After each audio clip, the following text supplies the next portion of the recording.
Greetings from Istanbul Earthlings. You're at Real Turkey Channel and my name is Atilla Yesilada. You may recall me as the man with a bad American accent who does Turkey stories once a week. I've been absent for a while. I had some minor health ailments, but honestly, I lost track of the conversation. I looked at my last two videos. One was about Turkey's permanent stagflation. The other one was Erdogan's efforts to finish democracy. These haven't changed. These still continue to be the leading subjects of Turkey. And I honestly didn't know where to start. But now I have a new start thanks to our president, the leader of the free world, Mr. Trump, who invited our president, Mr. Erdogan, to White House on 25th of September. This is a summit that could really change the way the markets and perhaps even the American press looks at Turkey. It's a very important summit, and I think a lot of issues will be solved or will be on their way to being solved. And I think in this world, having a good relationship with Trump is a rarity, is a precious commodity, and Mr. Erdogan has wisely paved the way for a successful summit. First, I want to tell you what Erdogan did to get that invitation from Trump and how expensive it is. Two, what subjects will be discussed. Three, potential trouble spots. And fourth, market impact or, the future of Turkey-American relationship. I don't know if the summit was arranged before that, but Mr. Erdogan has told Trump or his emissaries that Turkish Airlines will buy 250 Boeing aircraft. Also, we're going to up our military orders for F-16s and if we're allowed back into the program to F-35s.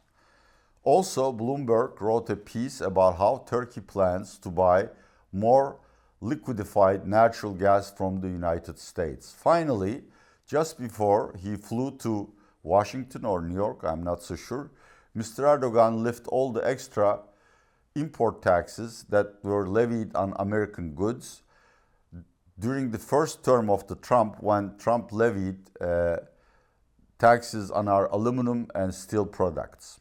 So, all the ingredients are ready for a successful summit. I'm sure Trump will be very happy with the huge Boeing order and the LNG order. These are things that he prioritizes. What will be the subject? Well, obviously Erdogan is going there to complain about the despicable things Israel is doing to the people of Gaza.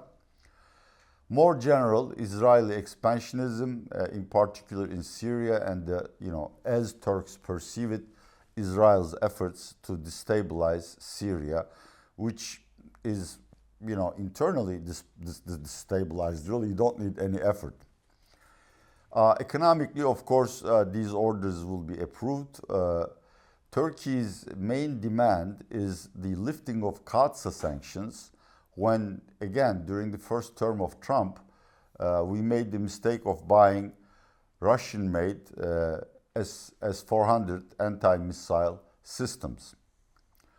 Turkey wants the ban to be lifted, the CAATSA sanctions to be lifted and be re-invited to the F-35 fighter program. In fact, if Trump is willing to solve that problem, Turkey already has ordered 35 F-35s. Now, let's start with Gaza. Is that going to be a problem? No. Erdogan has a very complex but productive relationship with Putin, though we don't agree on many things like the Azeri-Armenian conflict, and our proxies have toppled Assad. Nevertheless, Putin and Erdogan are on good terms. This is called compartmentalization, dividing issues into separate tracks and agreeing that disagreement on one topic will not infect the relationship in other areas. This is what's going to happen about Gaza. I'm sure Erdogan is a good Muslim, and we all humans are affected by the suffering of the Gazan people, which is incredible and inhuman. But essentially, he is really not that committed to the cause of Gaza, but he is loudly criticizing Israel, largely because he's getting a lot of pressure from the entire political spectrum. I'm fairly sure he's going to give Mr. Trump a discourse about how there is manslaughter or genocide in Gaza. Mr. Trump is going to listen and probably shake his hand and say, yeah, well, I keep telling Netanyahu, but he doesn't listen to me. I don't think Erdogan is going to make a big issue out of it. The second, Israelis' efforts to destabilize Syria. Turkey and Al-Shara government, the Hayat Tahrir al-Sham, want a centralized Syria, like Turkey. So the Damascus government basically runs everything except municipal services.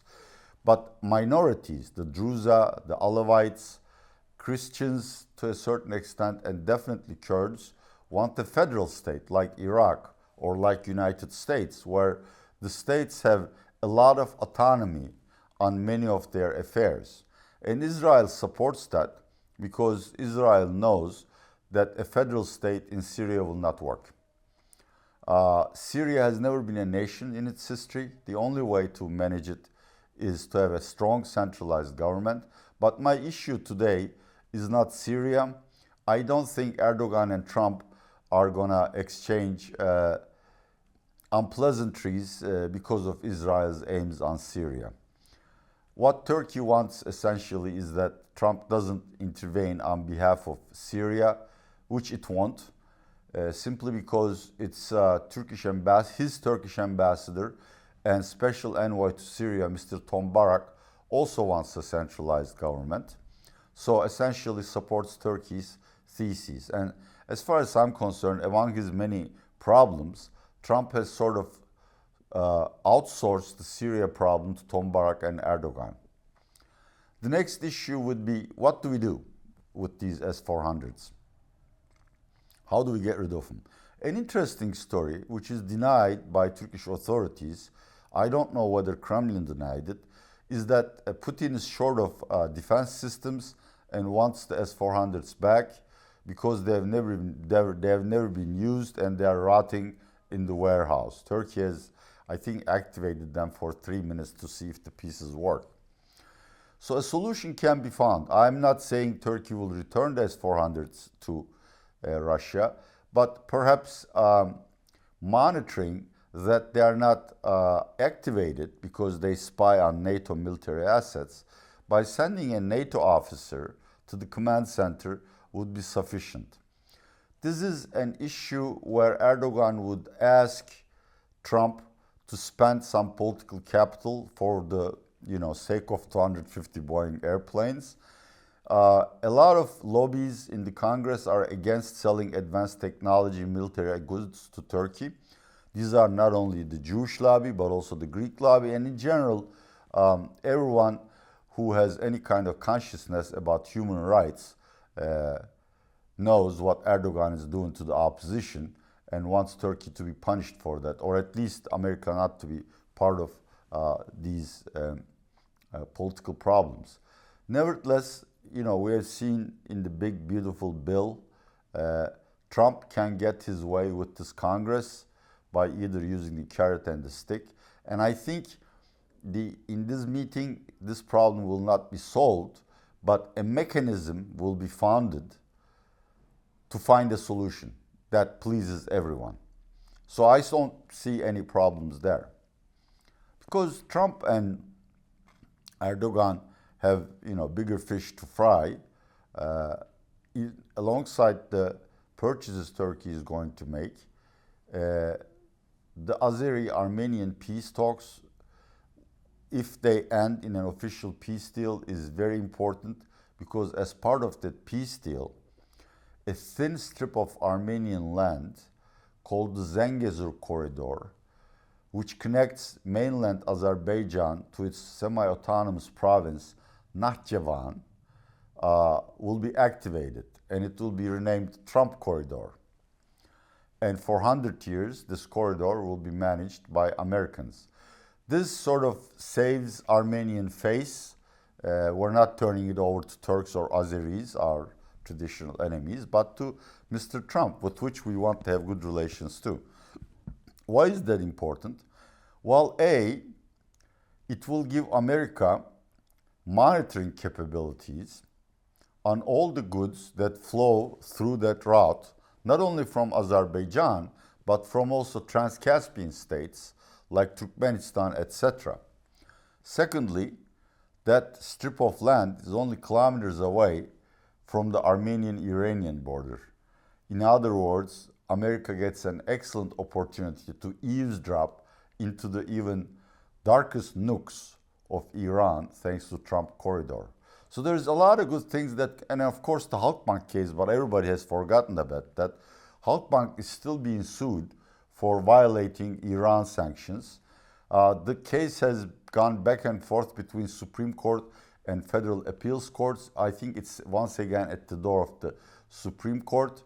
Erdogan will want assurances that if Halkbank is found guilty, the fines or the penalty will not be onerous, and that it will not affect the nature of the relationship, or that the investigation, which is already a cold case, will spread to other Turkish state lenders.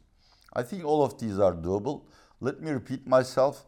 I don't expect huge announcements that will change market perception in this meeting. It's going to be probably brief and just a list of items that need to be taken care of.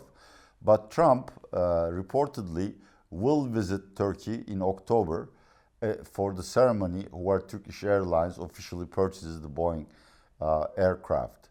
Then Erdogan and Trump will have plenty of time to hash out issues. I'm fairly sure Marco Rubio will be there, and Hakan Fidan, Turkey's new foreign minister. That's when I think the world will notice that the very troubled Turco-American relationship since the second term of Obama is improving. Is this worth something? Yeah, I think it is worth something because when America is angry at Turkey, it has caused problems. Every year, the State Department writes very unpleasant things about Turkey in its annual report of human rights.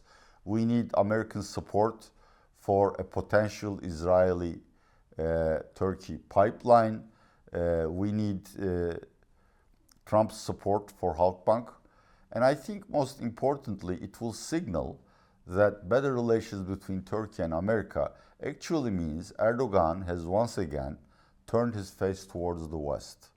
He is very transactionalist, and once Turkey becomes a credible member of NATO and engages in any kind of negotiations with EU about at least allowing Turkish military or defense industry firms to enter EU tenders for safe, we will change. The markets will sense the change, and it will be pursued. I'm sorry. It's been sleepless nights. It will be perceived as a reason to buy Turkish assets.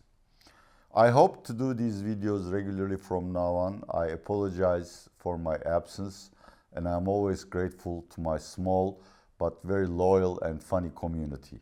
Have a great week.